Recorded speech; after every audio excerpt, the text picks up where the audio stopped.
Welcome to this week's edition of the Horror Debate. I'm Michael Mandy, and this is Rowdy Jeff. You're one happy mofo this week. What's going on with you? I don't know. It's hard to believe because I just sat through Prom Night from 2008. Well, this was you know what this reminded me of, Mike? A car accident? No, well that and mixed with like the WB. Yes. We had problems with this flick. Yes. Okay, back when we were growing up, on Sunday nights, they would have the ABC Sunday night movie. This belongs on the ABC Sunday night movie. This hurt me. The WB This Sunday night hurt movie. me on many levels. But let's talk, okay. First of all, let's just say this. This is a remake, right? No, it's not a remake. They just used the same title. They redid it. Let's put it like that. Not a remake. They just stole the title. They took the title and did a new movie. Right. Okay. Yeah, fair enough. All right. So anyway, you know what I meant. This has nothing to do with the Jamie Lee Curtis movie Prom Night, except the only thing is there's a prom going on. You knew what I meant. Yes, I know what you meant, but I'm just trying to explain it to our listeners. Yes. Okay. So anyway, what we're dealing with. You know, that's kind of like saying Taxi Driver with Robert De Niro is the same as Reverend Jim on Taxi because they both have cabs in the movie. It's freaking prom night, and all the chicks are going.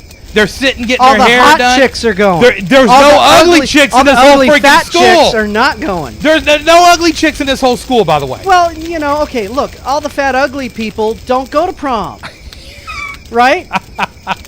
Wow, Mike, you're harsh. No, but it's true. Are you saying you didn't go to prom? I did not go to my prom. prom. What are you doing? I wasn't fat, but you know. Okay, all right. So actually, I'm fatter now. I was better looking then. And the bottom line on this film is that you have basically these three, what do they call them? BFFs, best friends forevers. Right. Okay, because they're not always texting now, right? Yeah, it's like everybody's texting all the time. They don't talk. They're just beeping on their cell phones. Anyway. Right. So you got these three BFFs. They're getting their hairdos done. They're getting ready for prom night, right?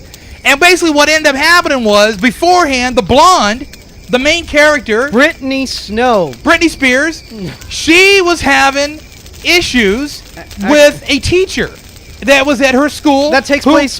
that's before they're getting their hair done. Yeah. The movie starts out with a dream sequence. You don't know it's a dream sequence. I'm all mixed up, Mike. I don't know what's going on. What happened first? What happened second? This movie's all a mess. Okay, so basically the teacher, he gets a fixation on this chick. And he's like all over. And he ends up at their house, and he ends up murdering her parents and her brother. Well, what happens is the movie just starts out where she gets out of the car, and all of a sudden everyone's already dead when she walks in, except her mom, and she sees her mom get killed in front of her, and all of a sudden, boom! She's talking to her shrink and saying, that dream keeps coming back to me. And then it goes to a policeman who gives you a 12-minute speech about everything that they don't have the budget to film. Right. Hey, oh, yeah, he did this, I got a question she for did you. that, and she did that. I got a question for you real quick. I got to get this answer. Now, I don't know if you saw That Thing You Do. Okay? Which thing? I do a lot of things. That Thing You Do. Oh, the movie. Oh, yeah, okay. So you get the killer, the teacher guy, is the lead singer from the band of That Thing You Do. The Oneaters. So, yeah, the Oneaters. Yes. Hey, that's Oneaters. Yeah, that's Oneaters. That's right. So, no, it's one of my favorite movies. I love that movie. Wonders, as in I wonder what happened to the Oneaters. Exactly. I love that. I love that line. So, what's his name? Jonathan S. something?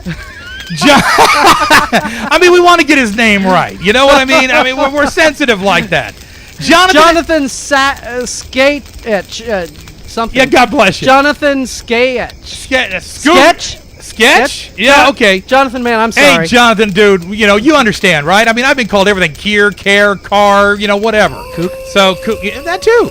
Only by Mikey, though. Mm-hmm. So, anyway, but didn't you, when he was stalking her, I just have to say this, when he was, standing across the street and she's getting her hair done, and she turns, and by the way, got a bad cut because she turned when they were cutting. No, I'm kidding. Yeah, and then a bus goes by and he vanishes. Yeah, but when you saw him over there, did you see him over there? I mean, picture it in my head. I saw him over there snapping his fingers going, that thing you do. I can't see this guy as a menacing character. Yeah. Maybe that ruined it for me.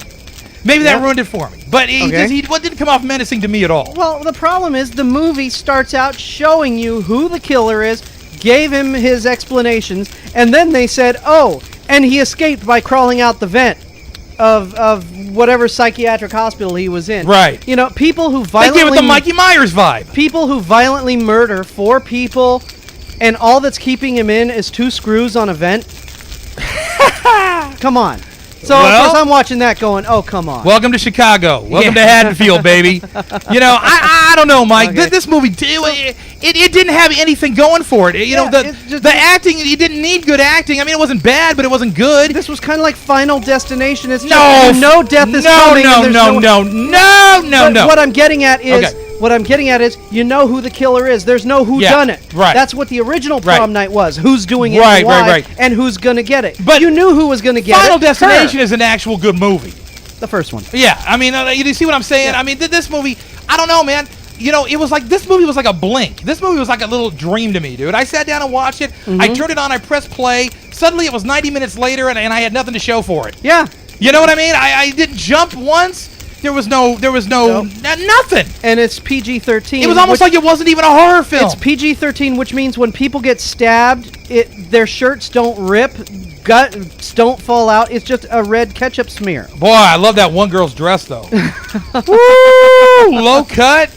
Let me tell you, and then started ripping off at the bottom. I was like, man, don't kill her yet. We got to keep this going. Another thing. She kept losing clothes. Okay, they said that the person in charge of this prom spent over $100,000 over budget to put on this prom, and all it was a room with streamers. With a dude up in the balcony doing a DJ thing. And that was it. It's like, where did all this money go? The disco ball? I don't know. It must have been that confetti that fell. And then, get this, they're on the 3rd floor, and when she's running, when the African-American, when she's running from the bad guy, she goes to a floor that's still under construction? Yeah.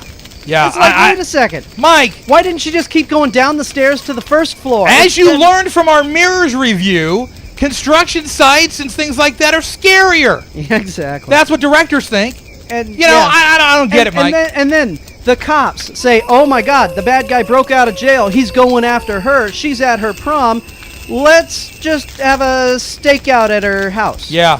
I like the cop. And then. Wait, I like the cop. The cop played it pretty well. Okay. The main cop. Okay, I'll give you that. I liked him. He reminded me of somebody. Like the dude from, who did he remind me of? The guy from, what was he in? From Friday, right? With Ice Cube? Is that what I'm thinking of? The tall guy with the goatee, the funny guy that gets a high voice all the time? I don't Not Chris Tucker, but I'm talking about the other guy. I can't remember, but anyways, reminded me of somebody. Okay, but anyways, so then they say, okay, let's get her, and they got her at the prom, and let's take her, not into police custody, let's bring her home. Where all the other, where the guy knows where she's living. You know what? And let's all just sit around outside the house. I thought the exact same thing. Oh, come on. Yeah. A psycho He killer. said protective custody, didn't he? Yeah, He said put her in protective custody. Protective custody means take her home where the guy's going. Yeah, right. Sure. And we'll just sit and drink coffee out in the front yard. Yeah. I mean, come on now.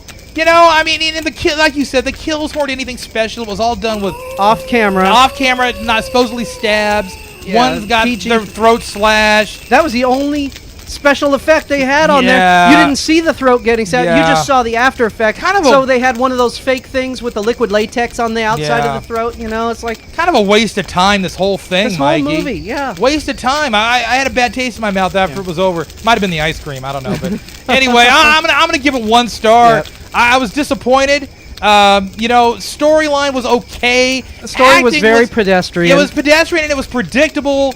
The acting was okay, but like I said, the movie didn't require no originality in the writing. It didn't require anything special. A couple of bizarre leaps of faith. It was boring, dude. It was just boring, and that's too bad. Yeah, 1 star just because Brittany Snow's kind of cute. You know what? All 3 of those girls were kind of cute. I mean, I got to tell you, the one with the blue dress. I got to tell you, that dress was hot. Okay, I can see why the quarterback was going out with her. Yeah. Okay, so, all right. Just 1 star. Okay. All right. I'm Michael Mandy. He's Rowdy Jeff. And next week we'll debate another film at the Horror Debate.